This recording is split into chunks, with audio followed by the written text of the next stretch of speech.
La situation étant plus que tendue entre l'Arménie et l'Azerbaïdjan dans le corridor de la Chine qui emmène les citoyens d'un pays à l'autre entre l'Arménie et l'Azerbaïdjan sur le Haut-Karabakh, un blocus a lieu.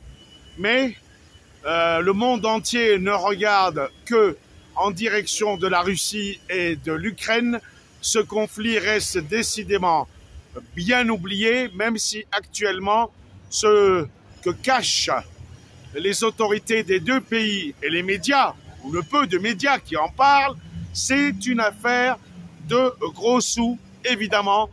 Il y a de l'or, il y a des mines et il y a des implications politiques, personnelles, aussi bien d'une part que de l'autre.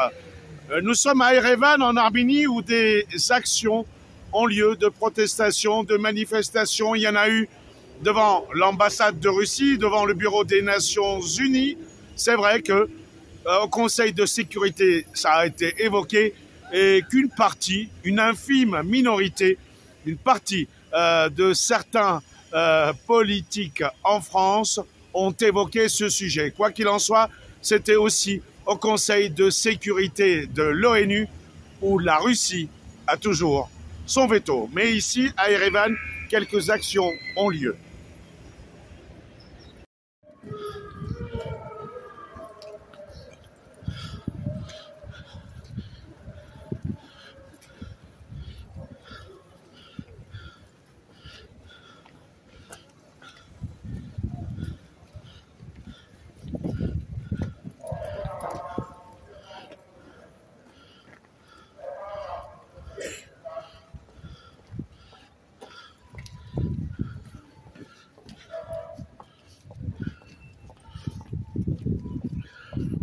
Voilà des Arméniens ici déguisés en force d'interposition avec des casques bleus factices évidemment qui rappellent celui des Nations Unies. On y voit des drapeaux de tous les pays, y compris celui de la France qui est là, puisque un grand nombre d'Arméniens demandent le soutien des pays occidentaux au Conseil de sécurité des Nations Unies, chose qui a été évoquée à New York.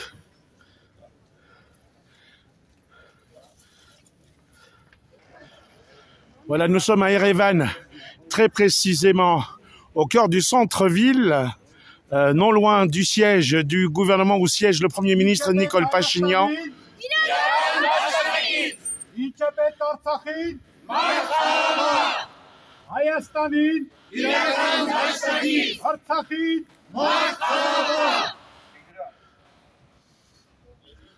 Voilà, cette action symbolique de communication a lieu exactement et précisément devant le bureau des Nations Unies ici dans la capitale arménienne à Erevan.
Voilà, on y voit énormément le drapeau de la France Les pauvres Arméniens pensent que la France et Emmanuel Macron va pouvoir les sauver. Ce n'est que de la com quand on sait que l'Europe entière et la France signent des accords avec l'Azerbaïdjan pour se fournir en hydrocarbures et en gaz.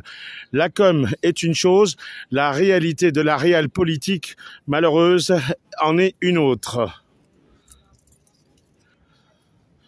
Alors bien entendu, ce sont des casques factices et des uniformes réels. Par contre, les armes, eux, les Kalachnikov que l'on voit sont factices, ce sont des jouets. C'est juste une opération de com symbolique qui représente les forces d'interposition des Nations Unies qui devraient, d'après les Arméniens, s'interposer. Mais comme vous le savez, la Russie a un droit de veto et c'est elle qui mène la danse dans la région ici du Caucase, puisque nous sommes en Arménie et que c'est, qu'on le veuille ou non, une réalité sur le terrain, une zone d'influence de la Russie, du Kremlin et de Vladimir Poutine. Quoi qu'il en soit, le drapeau de la France qu'on voit ici est très présent.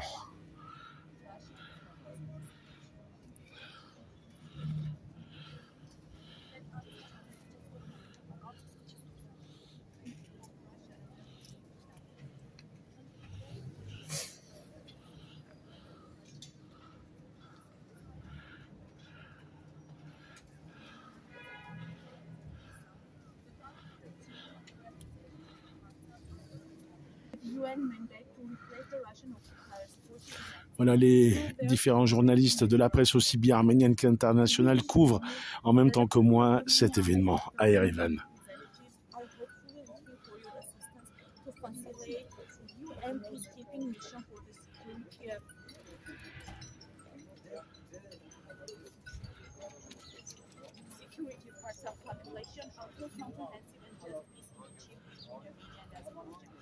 The United Nations recognizes political achievement of the civilized world, and the Armenian people are proud to be a part of the family of nations and are continuing on the UN system.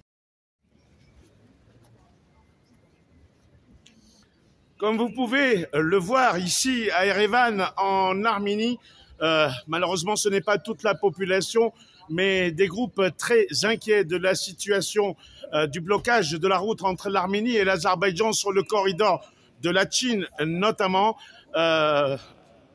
par des groupes d'Azerbaïdjanais qui se revendiquent d'être écologistes. En tous les cas, la situation reste tendue puisque le Haut-Karabakh se retrouve de facto en blocus. Il y a à peu près 120 000 personnes, dont un grand nombre d'enfants, de personnes âgées, qui ne reçoivent plus ni d'assistance médicale, assistance humanitaire, assistance alimentaire. En tous les cas, l'affaire fait grand bruit ici à Erevan, en Arménie, mais aussi en diaspora, c'est-à-dire dans le monde entier, y compris en Europe et en France, aux États-Unis, partout dans le monde où il y a une diaspora arménienne. La presse internationale, évidemment, n'en parle pas. Vous ne verrez pas cette affaire évoquée sur les chaînes de télévision traditionnelles comme TF1, France 2, etc. On en parle sur les réseaux sociaux, on en parle dans les médias du ghetto de la diaspora arménienne, mais quoi qu'il en soit, vous voyez bien qu'ici, à Erevan, la grande majorité de la population continue à vaquer à la vie quotidienne. Noël approche, Noël pour les Arméniens qui sont apostoliques, c'est le 7 janvier, le Nouvel An, et que dire de plus que... Voilà, la vie continue, mais en tous les cas, la situation reste très tendue. Voilà, depuis Erevan, ici, devant le bureau des Nations Unies, Léo Nicolian.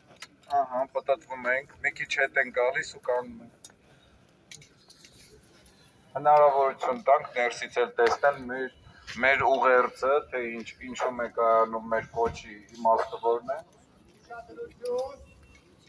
Ինչ է պետք Հայաստանին? Իրական դաշնակից։ Ինչ է պետք Հայաստանին? Իրական դաշնակից։ Ինչ է պետք Արցախին? Արցախ։